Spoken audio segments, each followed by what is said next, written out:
On September 30th, 2022, 34 years old military captain Ibrahim Traore and fellow soldiers seized control in Burkina Faso, ousting President Paul Damiba, who had seized power 9 months ago.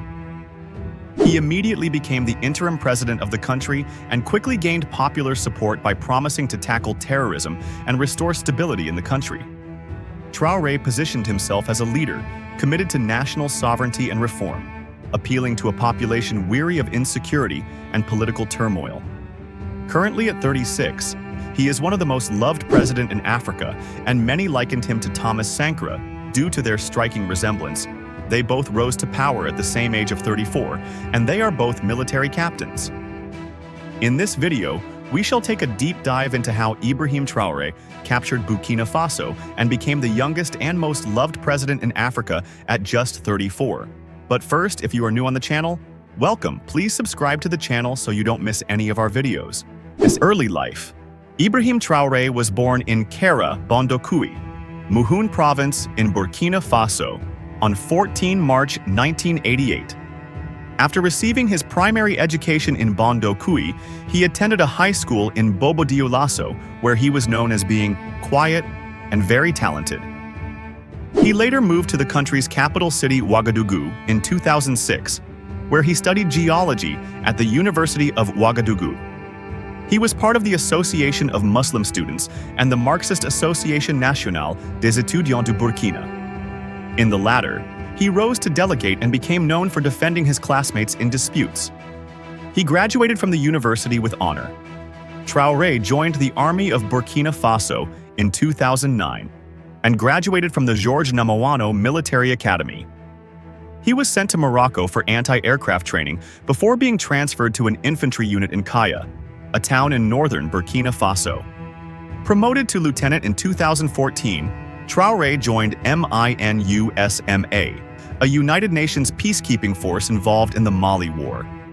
In 2018, he was cited as one of the MINUSMA soldiers who showed courage during major rebel attacks in the Tombouctou region. He subsequently returned to Burkina Faso, where he assisted in operations against the escalating jihadist insurgency. Traoré fought at Djibo in the Otapuanu offensive of 2019 and several other counterinsurgency operations in the country's north. He was promoted to captain in 2020. Rising to the rank of captain, he participated in numerous operations against jihadist insurgencies that plagued the Sahel region, saving multiple towns from jihadist attacks. His experience in counterterrorism and security operations allowed him to develop a keen understanding of the challenges facing his nation, and all these experiences would later play a great role in his life. His rise to power. Traoré's growing awareness of the public's dissatisfaction with the government's handling of security issues led him to engage more actively in military and political discussions. He was dissatisfied with his country's leadership around this time, as he saw the widespread lack of equipment of Burkinabe soldiers, while politicians were handing out suitcases of money for bribery. The country was plunged in widespread poverty, with the wars leading to the displacement of millions of Burkinabes. He gradually became the spokesman for soldiers stationed in the north who were frustrated over their government. He began to advocate for reforms within the military and the broader political system, recognizing that the stability of Burkina Faso depended on effective leadership and accountability. While doing all these, he gained the trust and support of his colleagues. Ibrahim Traore later joined the Patriotic Movement for Safeguard and Restoration, a group created by military officers and led by Paul Damiba. On January 24, 2022, Paul Damiba led a coup that ousted President Roch-Marc Christian Kabore, who had been the president of Burkina Faso since 2015, citing the need for a stronger military response to the insurgency.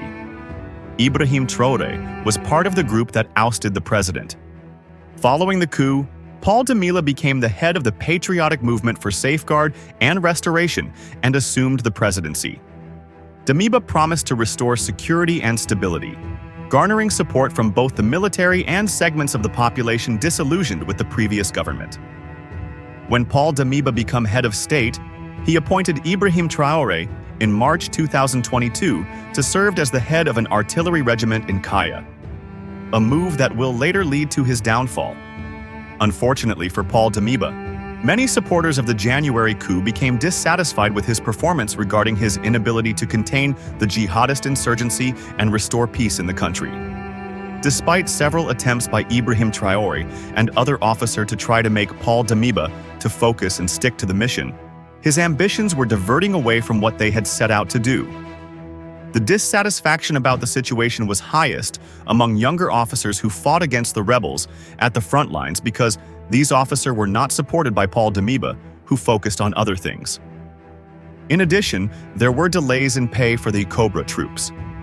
When the officers noticed that Paul Damiba was not willing to stick to the initial plan of the group, they decided to plot his overthrow. When the plotters launched their coup on 30th September, Traoré still held the rank of captain. The operation was carried out with support of the Cobra unit. In the direct aftermath of the coup, Traoré was chosen as the new head of the Patriotic Movement for Safeguard and Restoration. On the 6th of October, he also assumed the position of interim president as head of state, supreme head of the armed forces. His presidency. Since becoming the interim president of Burkina Faso, Traoré has maintained the enigmatic and very formal behavior for which he was already been known before rising to power. He has kept a tight control on his communication while carefully trying to present himself primarily as a war leader, possibly to avoid the poor public image of his predecessors. His presidency has also seen an increase of pro-government propaganda in Burkinabe traditional media and social media. Politically, Le Monde journalist Sophie Douce described Traoré as influenced by Marxism and Pan-Africanism. Few months after becoming the president, there was a coup attempt led by Emmanuel Zungrana to overthrow Ibrahim Traore, but the coup was immediately thwarted. After the failed coup, Ibrahim Traore immediately reshuffled his government, removing those who assisted in the failed coup. In April 2023, he declared a general mobilization of the population to support the military, as rebel forces continued to increase the rate of their attacks. Traoré publicly pledged to reconquer all rebel-held areas and that there would be no negotiations until the insurgency had been greatly weakened. In the following month, Traoré questioned the planned restoration of democracy for 2024, stating that elections could not be held unless the insurgents were pushed back and the security situation had been improved. In September of 2023, there was another failed coup attempt.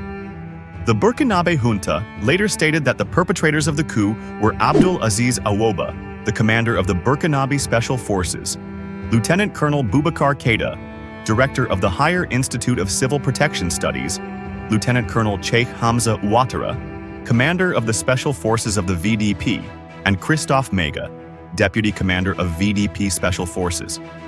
Two other officers, including Seko Ouedraogo, former director of the National Intelligence Services of Burkina Faso, who was fired on September 13th, were said to be in hiding.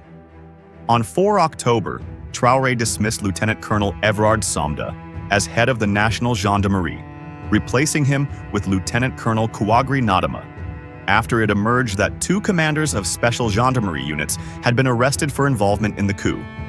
Months later, in January 2024, the government announced it had thwarted another planned coup set for the 14th of January.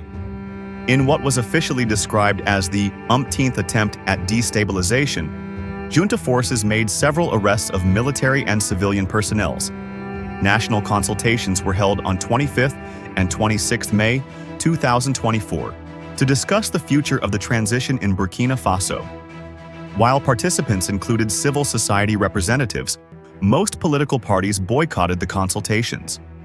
The result was the extension of President Traoré's mandate for an additional 5 years while also allowing him to contest the next presidential elections. His foreign policies. Since becoming the interim president, Ibrahim Traore has made some tough decisions. He has greatly expressed his dissatisfaction with France and their exploitation of the country. In February 2023, Traoré's government expelled the French forces assisting in fighting the local insurgency from Burkina Faso. He subsequently declared that, "We really want to look at other horizons because we want win-win partnerships," supporting the diversification of Burkina Faso's international partnerships. Shortly after, Traoré's government expressed support for a federation with Mali, and both invited Guinea. All three countries are under military leadership, and if it were to become a union, it would be the largest country ruled by military junta. To replace French military support, Traoré forged closer ties to Turkey and Russia.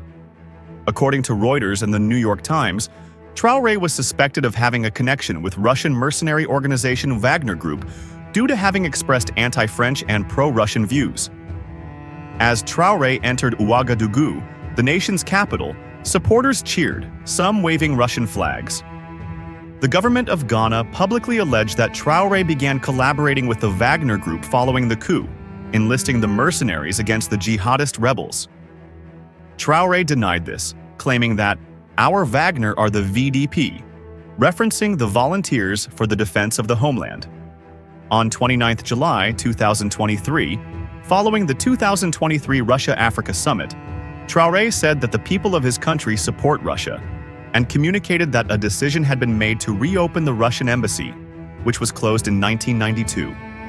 According to the newspaper Le Monde in May 2023, the Traoré regime seems for the time being to be favoring the use of its own forces in the fight against the jihadists, and has not asked Wagner's Russians for help. In July 2024, Traoré's military junta proposed criminalizing homosexuality. The bill still has to be approved by Parliament, and he is clamoring for the bill to be approved. In January 2025, Traoré ordered a ban on the wearing of colonial-style wigs by Burkina Faso's judges. Ibrahim Traore has also embarked on several ambitious mega-projects to transform the country. His works so far has been able to speak for him, and as it stands, he might be the president of Burkina Faso for a very long.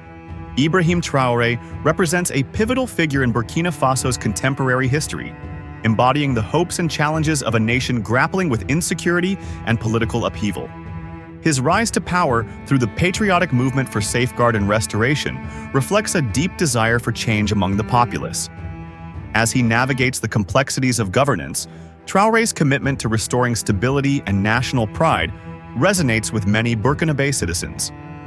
While the path ahead is fraught with difficulties, his leadership offers a renewed sense of determination, underscoring the potential for resilience and transformation in a country striving for peace and prosperity. Thanks for watching this video. Please do well to subscribe to our channel so you don't miss our subsequent videos.